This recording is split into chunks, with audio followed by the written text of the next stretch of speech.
फरवरी में जो चुनाव हुए थे उसमें विसावदर सीट हम लोग जीते थे। उसके बाद हमारे जो एमएलए थे वो बीजेपी में चले गए, जिसकी वजह से ये उपचुनाव हुआ।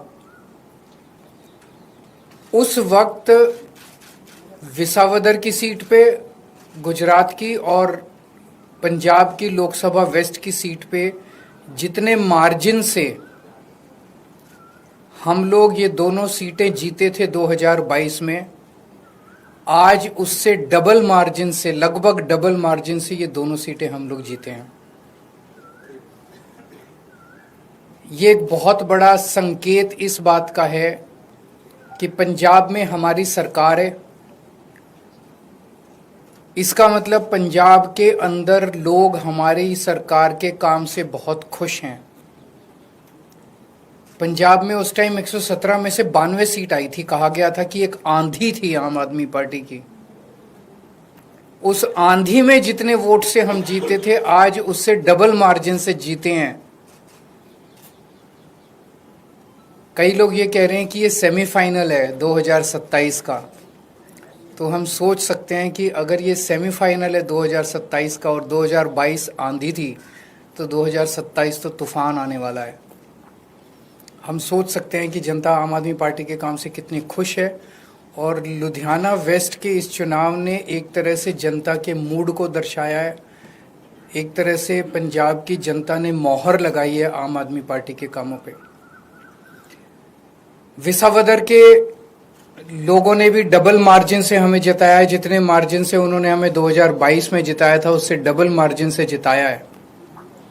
अक्सर कहा जाता है कि बाईपोल में रूलिंग पार्टी जो होती है वही जीतती है।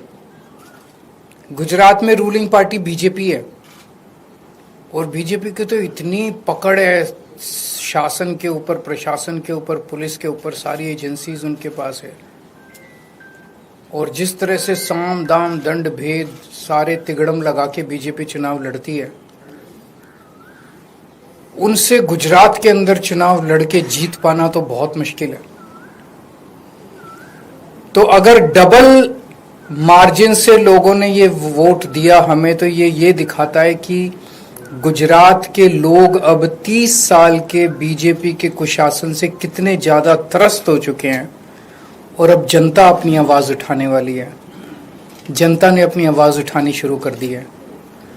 और ये दिखाता है कि आम आदमी पार्टी की पॉलिसीज के ऊपर और आम आदमी पार्टी ने जो पंजाब और दिल्ली में काम किए उसके ऊपर गुजरात की जनता ने भरोसा दिखाया है। आम आदमी पार्टी पे भरोसा दिखाया, आम आदमी पार्टी की लीडरशिप पे भरोसा दिखाया है। तो गुजरात में अब बीजेपी के से तंग आ चुके हैं और आम आदमी पार्टी लोगों के लिए एक उम्मीद है। 2022 के चुनाव में कांग्रेस को 17 सीट मिली थी गुजरात में, आम आदमी पार्टी को 5 सीट मिली थी।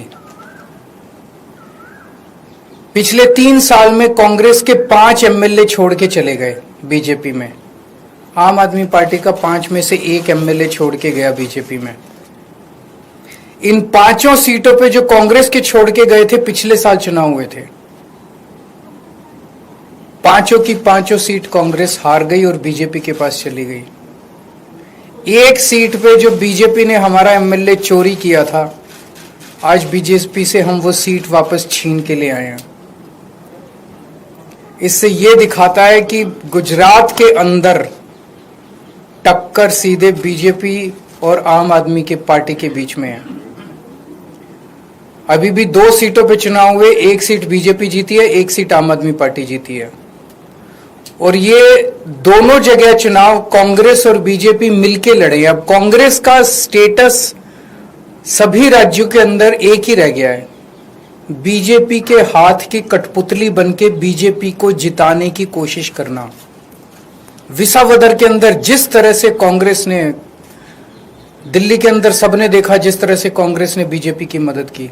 विसावदर के अंदर जिस तरह से कांग्रेस ने बीजेपी को जिताने के लिए पूरी एड़ी चोटी का पसीना लगा दिया। पूरी की पूरी कांग्रेस की लीडरशिप, टॉप लीडरशिप जो है वो बीजेपी की जेब में बैठी है, बीजेपी के हाथ की कठपुतली है।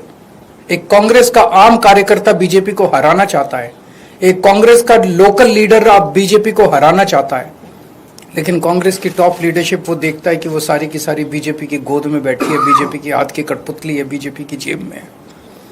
तो आज मैं इस मंच के माध्यम से कांग्रेस के आम कार्यकर्ताओं को भी कहना चाहता हूं कि कांग्रेस से उम्मीद मत करना कि वो कभी भी बीजेपी को हराएगी। उनकी बहुत कोजी रिलेशनशिप है टॉप पे।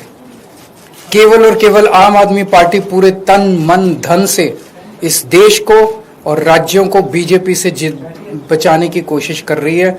जो जो अच्छे कार्यकर्ता है कांग्रेस के वो सब छोड़ के आम आदमी पार्टी में आ जाओ। अगर आपका कोई एक दो क्वेश्चंस हैं तो सवाल सीट खाली, क्योंकि आपकी लुधियाना वेस्ट से जो चुनाव लड़े वो राज्यसभा से गए थे, तो सवाल खड़े हो रहे थे, लंबे समय से चर्चा थी कि राज्यसभा से कौन जाएगा, आपके नाम की चर्चा चली। चुनाव में विपक्ष ने ये सवाल किया था। राज्यसभा से कौन जाएगा ये पॉलिटिकल अफेयर्स कमेटी तय करेगी हमारी, लेकिन मैं नहीं जा रहा, केजरीवाल नहीं जा रहा। आपने तो मेरे को कई बार भेज दिया अभी तक। मैं राज्यसभा में नहीं जा रहा, लेकिन कौन जाएगा ये पॉलिटिकल अफेयर्स कमेटी तय करेगी।